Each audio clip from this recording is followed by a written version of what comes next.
Армысыздар, құрметті ұстаздар, сіздерді білім күнімен шын жүректен құттықтаймын. Алдағы оқу жылына сәттіліктер тілеймін. Бүгін сіздермен менің отаным Қазақстан атты презентацияны ашамыз.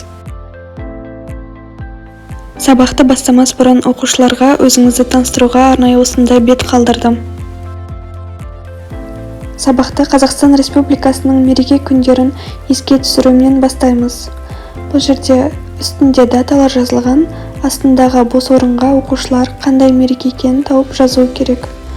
Мысалы, 1984 жыл 15 маусымда Жоғары кеңес президиумының жарлығымен 1 сентябрь білім күні ретінде бекітілді. Яғни біріншісіне білім күні деп балалар жазуы керек. Балаларға бүгінгі білім күнін тойлау сонау 1984 жылы басталғанын айтып, қосымша мәліметтер беруге болады. 22 сентябрь 1989 жылы халықаралық тілдер күні, 25 октябрь 1990 жыл республика күні, бірақ араға уақыт салып тоқтатылды тойлану, және 2022 жылдан бастап қайта тойлану қолға алынды.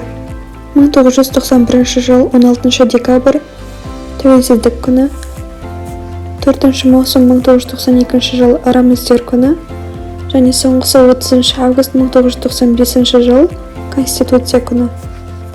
Ескерту: бұл жердегі барлық бос орындарды оқушы толтыру керек, мұғалім тек қана қосымша мәліметтермен толтыру қажет. Бүгінгі сабағымыздың басты тақырыбы Конституция және заңдар жинағы. Жалпы, адамзат пайда болғалы белгілі бір заңдар жүйесіне мойынсұнады. Бұл заңдар жүйесі адамның жеке басын қорғауы және өзгенің жеке шекарасын аттамау үшін қажет.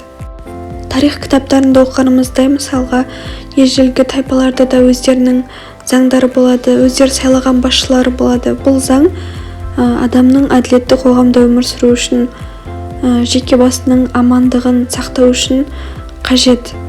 Қазақ хандығына да зер салсақ, мысалға, Қасым ханның қасқа жолы, Есім ханның ескі жолы, Тәуке ханның жеті жарғысы бар. Енді оларға жекелей тоқталсақ, Қасым ханның қасқа жолы: Қасым хан ханды құрған кезде ел басқару ісінде қолданған. Қасым хан өзі билік құрған кезеңде қазақ халқының этникалық аймағын нығайту барысында әдет-ғұрыптық заңдарға арқа сүйеді. Қасым хан заңдар жинағын шариғи талаптарға қайшы келмейтіндей қазақи ғұрып ерекшеліктерін сақтай отырып жазған. Мысалға, 7 атаға дейін үйленбеу, әмеңгерлік, құдалық, қазылық билік және тағы басқалар. Бұл заңға енген ережелер мүлік заңы, жер дауы, кісі өлтіру, қылмыс заңы, талау, ұрлық, көршілермен қарым-қатынас, әдептілік, сыпайылықтар жатады. Қарап отырсақ, бұл заңда халықтың амандығы, елдің бірлігін нығайту көзделген. Жарғы халық арасында ілтипатпен Қасым ханның қасқа жолы деген атпен аталып кетті. Қасқа жолдың қағидалары өзгерусіз 17 ғасырға жетіп, Есім ханды құрған тұста Есім ханның ескі жолы деген жаңа атаққа ие болды. Енді келесі Есім ханның ескі жолы заңдар жинағына тоқталсақ, сонымен Есім ханның ескі жолы заңдар жинағының негізін Қасым хан салған болатын. Есім ханның дәуірінде бұл заң аса көп өзгеріске ұшырамады, және ол Қасым ханның заңдарын іс жүзінде қолдануды өзі билік жүргізгенде қатаң талап етті. Қасымның заңы Есімнің арқасында сол дәуірдің әскери, саяси және әлеуметтік қажеттіліктеріне, халықтың тұрмысы мен дәстүріне сәйкес жетілдірілді. Халық бұқарасы Қасым хан заңының ережелерін ұстануды қалады, және бұл заң жиынтығы енді Есім ханның құрметіне Есім ханның ескі жолы деп аталатын болды. Келесі 7 жарғы Тәуке ханның тұсында қабылданған заңдар жинағы. 17 ғасырда қазақ хандығының ыдырау қаупінің тууына байланысты Тәуке хан елдің ауызбіршілігін арттыратын шаралар қарастырды, хандық билікті нығайту үшін күш салды. Осы ретте Тәуке хан өзінен бұрынғы хандардың тұсында қабылданған Қасым ханның қасқа жолы мен Есім ханның ескі жолын одан әрі жетілдіру арқылы жаңа заң жүйесін жасауға тырысты. үш жүздің игі жақсыларын жинап, оның ішінде атақты Төле биі бар, Қазбек би, Айтеке биі бар.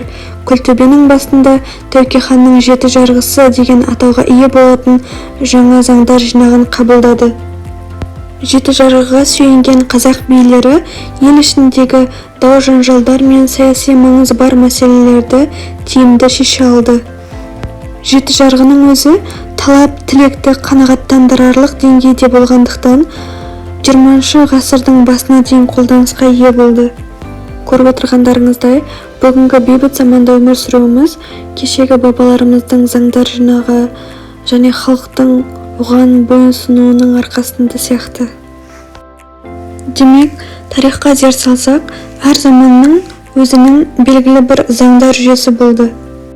Қазіргі тілмен бұл Конституция 1995 жыл 30 тамызда бүкіл халықтық референдум өтіп, Қазақстанның жаңа аты заңы Конституция қабылданған күн болды. Конституция елбасы ұсынып халық қолдаған, елімізді биік белестерге шығарған тарихи маңызы зор, аса зор құжат.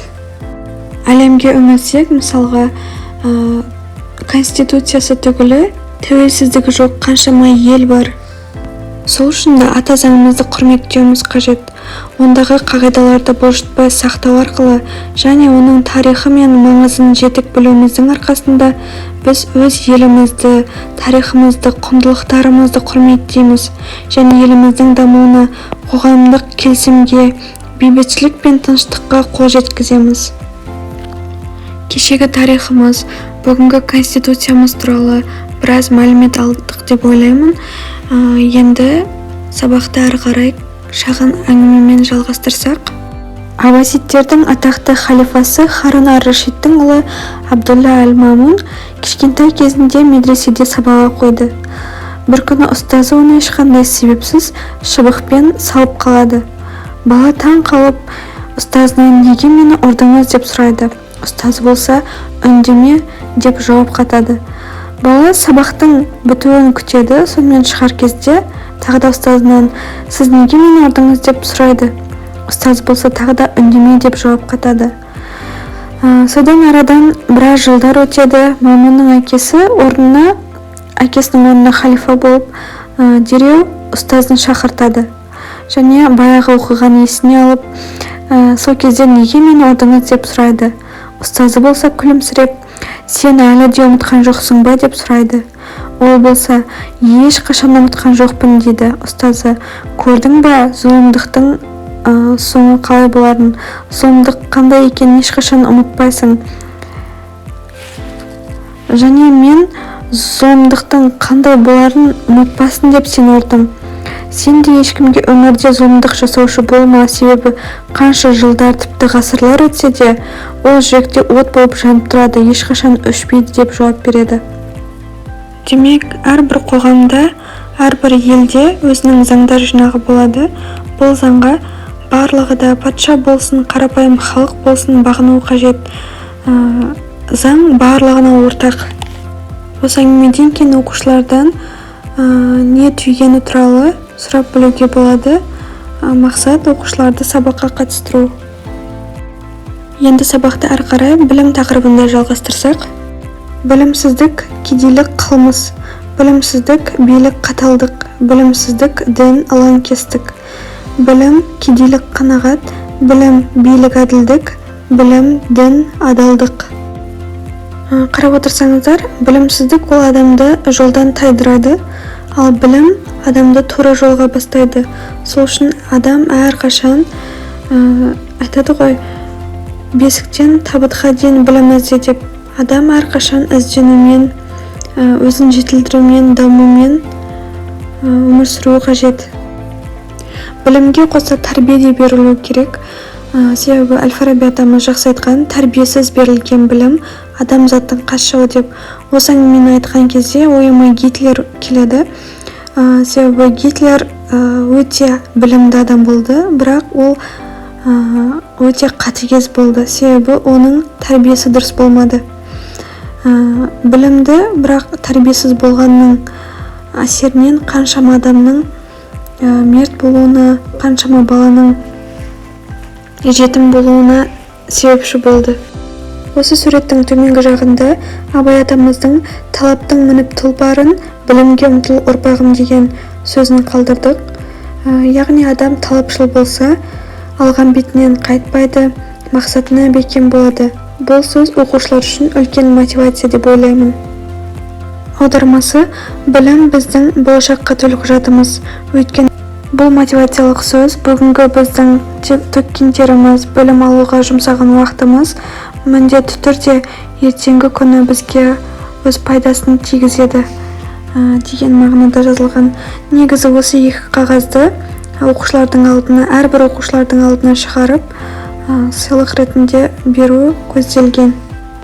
Бұл әңгімені оқып, сіздердің уақыттарыңызды алуды қаламаймын. Қаласаңыздар оқып шықсаңыздар болады. Әңгімеден кейін оқушылардың өз ойын, пікірін білген дұрыс. Әңгімеден түйін: кедейлік болсын, байлық болсын, еңбекпен келеді. Бүкіл халық бірдей оны қалауы керек, сол жолда бірдей еңбектену керек. Мысалға, білім алу болсын, заңға бағыну болсын, бүкіл халық сол жолда еңбектену керек. Мысалы, біздің бүгінгі біліміміз ертеңгі біздің елімізге пайдалы болуымызға септігін тигізеді. Еліміздің өркендеуіне үлесімізді қоса аламыз. Менікі не болар дейсің деген ойда болмауымыз қажет. Бұл жердегі бейнероликте еліміздің табиғаты түсірілген. Видеороликті көргеннен кейін оқушыларға еліміздің кең байтақ, әдемі, көрікті даласы ата-бабаларымыздан бізге берілген мұра, және бұл мұраны қиянат жасамай келесі ұрпаққа табыстауымыз туралы кішкене түсіндіріп айтуға болады. Сабақтың келесі бөліктерінде оқушыларға тапсырмалар бар. Бұл тапсырмада оқушылар елімізді үш сөзбен сипаттауы қажет. Мысалы, менің отаным тәуелсіз, кең байтақ, көрікті. Келесі тапсырма полиглот ойыны. Бұл жерде оқушылар мүмкін командамен, мүмкін жекелей әр сөздің екі тілдегі аудармасын айтады. Мысалы, отан, родина, homeland. Ары қарай жалғастыру қажет. Келесі тапсырмада қазақ зиялыларының келбеті жасырынған. Оқушылар оны табуы керек. Мысалы, біріншісі Мағжан Жұмабаев, екіншісі ары қарай жалғастыру қажет. Келесі ойын кроссворд. Бұл жерде әртүрлі сұрақтар қамтылған, оқушылар оған жауап жазуы қажет. Кеңес үкіметінің 75 жыл бойы шеше алмаған мәселесі. Азық-түлік. Көп тілді білетін адам полиглот. Түбір сөзге жалғанып, оның мағынасын өзгертетін қосымша. Жұрт. Қазақстан жеріндегі алғашқы тайпалық бірлестіктер. Сақтар. Күміс элементінің құрметіне арналған мемлекет. Аргентина. Әлемдегі ең биік тау. Гималай. Жеңгелерінің Абайға қойған аты. Телғара. Әлем бойынша ең көп тараған желі. Facebook. Шеңбер сызуға арналған екі ашпалы аспап. Циркуль. Джон Роллингтің атақты кітаптар жиынтығындағы басты кейіпкер. Гарри Поттер. Қазақстан қай материкте орналасқан? Евразия. Және соңында кроссвордқа мұқият қарасаңыз, жоғарыдан төменге қарай ортасында Конституция сөзі жазылған болуы қажет. Сонымен бүгінгі Конституция және білім күніне арналған сабағымыз аяқталды. Егер мән берсеңіз, оқушылардың жазғы демалыста немен айналысқаны туралы айтылған жоқ. Оқушылардың мектеп атмосферасына үйрену үшін ол сұрақтарды кейінгі сабаққа қалдырдық. Егер сізге презентация және сабақ ұнаса, төмендегі нөмірге хабарласыңыз. Алдағы оқу жылына сәттіліктер тілеймін. Білім күні құтты болсын. Келесі сабақтарда көріскенше аман сау болыңыз.